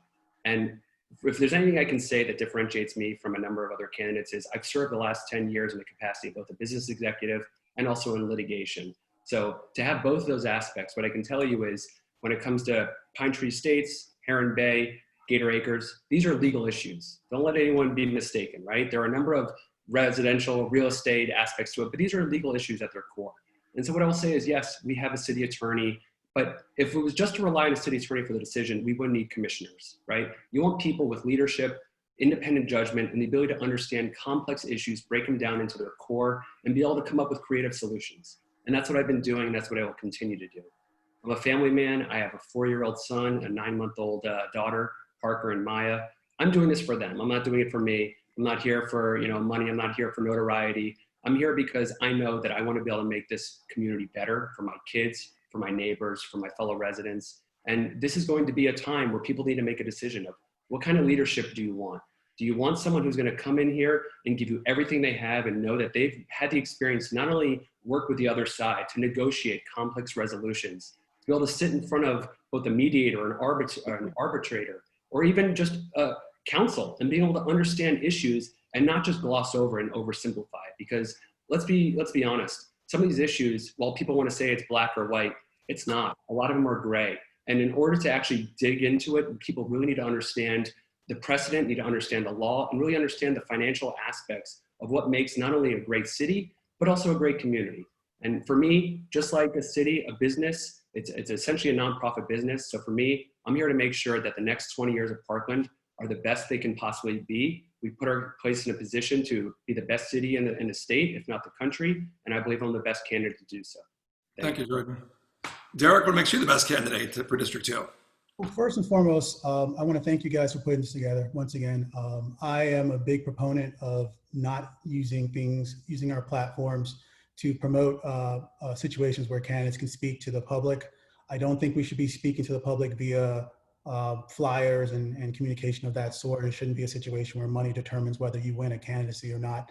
I'm actually not a politician. I want to make that abundantly clear. Never had any desire to be one. However, I'm just a concerned citizen who wants to do best for this city. When you look at the city and you look at all the things that the city offers, I'm excited about what this can be. It's been an amazing ride for us so far. We moved here 5 years ago. The reason why we moved to Parkland, Renee and I, was because we were planning on having our first child. We had our first child this year. His name is Lucas. I love him to death. Looking in his eyes, I realized that I need to do a little bit more to help my city and help and make sure that the next 20 years that I live here, the city can become as amazing as I know it can be. Now, with that being said, just understanding a little bit more about me, I am a business owner. I got a degree in accounting. I worked with real estate developers for roughly about 10 years. As a financial accountant, I managed over 500 million in assets for those developers. And during that time, I learned a lot about different ways to manage and handle real estate issues and work with cities to get those things accomplished. In addition to that, I'm a business owner, like I said, 2 times over. I built 2 businesses from the ground floor up on my own strength and energies to create something that was something different. I have a dynamic perspective on how to handle problems. I bring a lot of the things that we've mentioned today in today's discussion. They were my ideas from the beginning. A lot of things that the candidates have mentioned are my ideas. If you go to my website, you can actually see how those were established by me in the beginning. I brought those to the table because I think a little bit differently. I'm not a politician. I'm actually just a concerned citizen, like I mentioned. And when you look at the problems that our city potentially can experience, we got to look at the fact that they're real estate related as well as business related. As a business owner, I bring that experience to the table.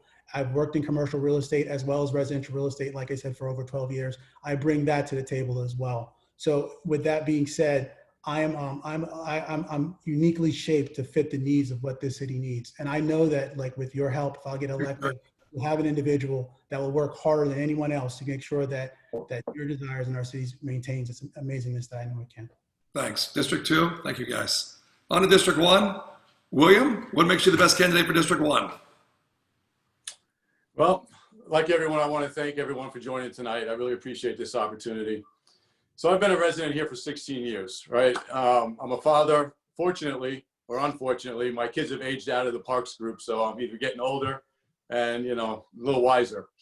But I was on the YMCA board from the beginning to the end of the YMCA in Parkland, and served the community the whole time with fundraising and everything that we did to help the residents for community unity. I was a coach, a sponsor of the teams. I'm a small business owner. And I don't have a personal agenda. Right? I'm a community member that wants to make a positive impact on our community. And I want to serve our community. So, you know, one of the other things that I bring to the table is I have extensive construction planning and contract negotiation. I'm not a lawyer, but I negotiate multi-million-dollar contracts on a daily basis in land development and in construction. So I'm not into litigation because litigation costs money and it goes nowhere and it doesn't solve a lot of problems. But I am a negotiator, and I do negotiate, and I probably negotiated more construction contracts and development contracts than anyone that's presented tonight. So with that experience, I feel that I am more solid to help serve the growth of this community than anybody that's running against me. And I also want to preserve the uniqueness of Parkland. I mean, I think Parkland is a great, unique space, and I want to help preserve that. So voting for me, you're going to get someone that's here to serve the community. I am here for you, so I ask that you vote for me on November 3rd. Thank you. Denise, what makes you uniquely qualified to be the District 1 representative? Well, my background in business, my ability to think outside the box and problem solve are just a few reasons why I would make a great commissioner.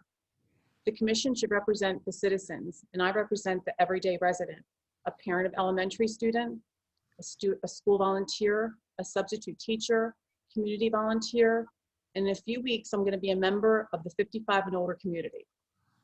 I am fortunate that my family is in a position that allows me to do what I love, and I would be available full-time to serve Parkland and be there for the residents whenever there is a concern or a question. As a resident of Parkland for 13 years, our city is very different than it was back in 2007. There was 23,000 residents back then, and now more than 33,000. As with every growing city, mistakes are made, lessons are learned. We need to look at our past to reshape our future, and I'm the one to do just that. I'm a leader at getting people to work together towards a common goal, and that goal is to make Parkland better than it is today. As your commissioner, my hope is when entering Parkland, you know you're home and you never want to leave. I understand residents are busy and don't have time to watch or read the minutes from the commission meetings, but rest assured, as your commissioner, every decision, I will research the issues. I'll always have your health, safety, and welfare as my top priority, and I'll be there for you, and it would be my honor to be your commissioner. Thank you very much. Thank you, Denise. Thank you. Alexander, your pitch.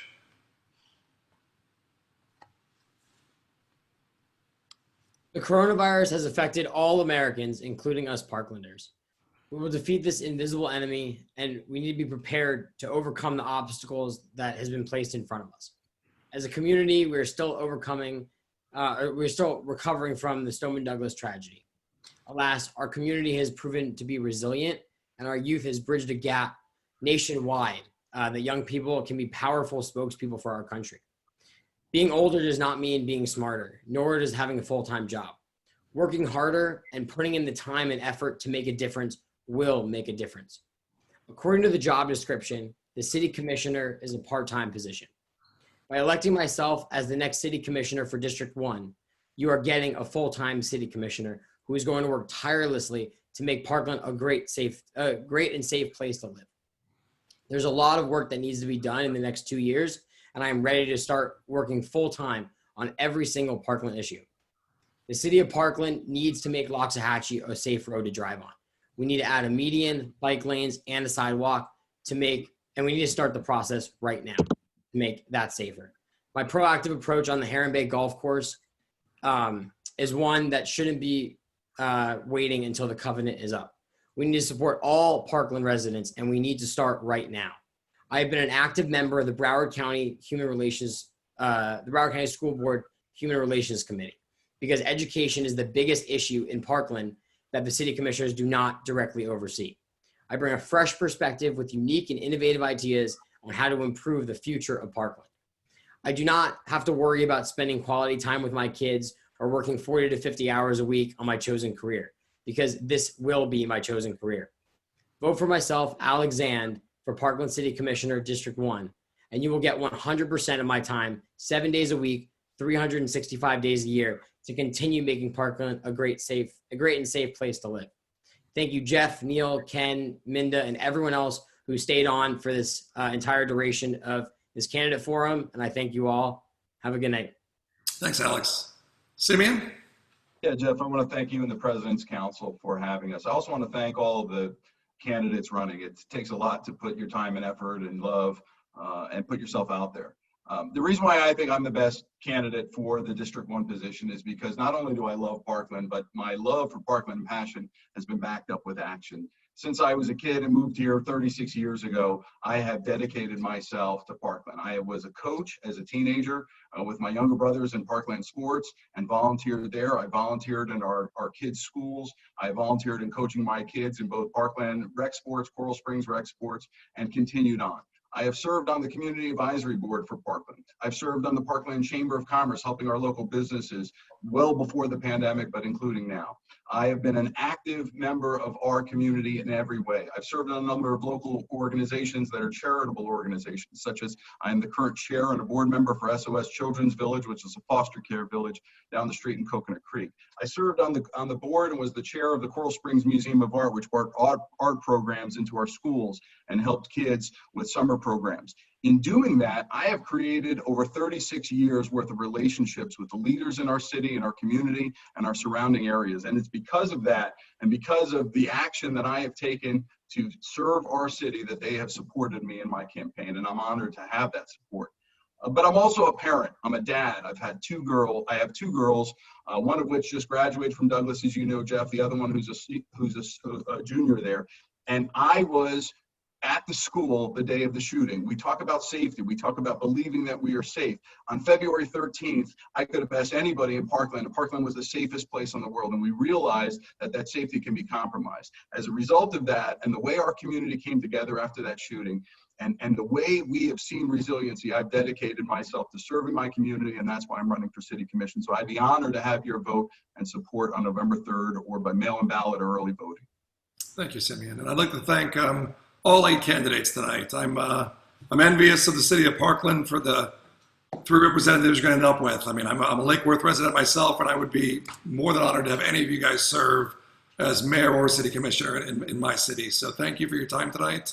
You all made great cases for your candidacy, and I wish you the best of luck in the upcoming election on November 3rd. I'm going to throw it to Ken now to wrap it up tonight. Ken and Neil. Thanks. Yeah, so I want to say the same thing. Look, we put this together to actually provide the residents, not just our HOA residents, but the residents of Parkland access to, all the candidates. It might have been a little more difficult because there's 8 of you tonight to actually navigate, but I think it's great that we had 8 people that were willing to, go out and campaign and really want to serve Parkland. And that's what it's all about. All of us on the HOA Council, same thing. We serve because it's the passion that we have. We're not being paid to do the job. We just want to make Parkland a better place to live. And so what we're looking for are similarly passionate people that are running for office here that are going to do the same thing and work with us to make Parkland a better place. And so thanks for your time and energy. Thanks to you again, Jeff, for moderating tonight. And I'm going to pass it over to Neil. Thanks, Ken. I also want to thank the 8 candidates. I know it's not easy to sit here for 2 hours and answer questions, but I think you all performed admirably. Minda, you're a superb, aside from being general manager and property manager, you're the best zoologist that the city has. Ken, it's been a pleasure working with you. We continue to work together. Jeff, on to Miami for the presidential debate, I guess, for you. I also wanted to acknowledge in the audience Commissioner Ken Cutler, who has been reelected without opposition. And congratulations, Ken, and thanks for sitting through both nights. It's a pleasure to work with you. The Parkland HOA President's Council looks forward to working with the new commission, whoever might comprise it. We value tremendously the partnership that we have forged with the commission and the city officials. And we wish you all well. one final thank you. I want to thank the members of every HOA board who volunteer their time tirelessly for the betterment of the city that we all love. And lastly, I want to thank my wife, Jill, who understands and allows me to give the time I do to the city that we all love. So with that, good night, stay safe, and everybody go out and vote. Thank you very much. Good Good night, everyone. Good night. Good luck, everybody. Thank you. Thanks, Jeff. Thank you. Good night.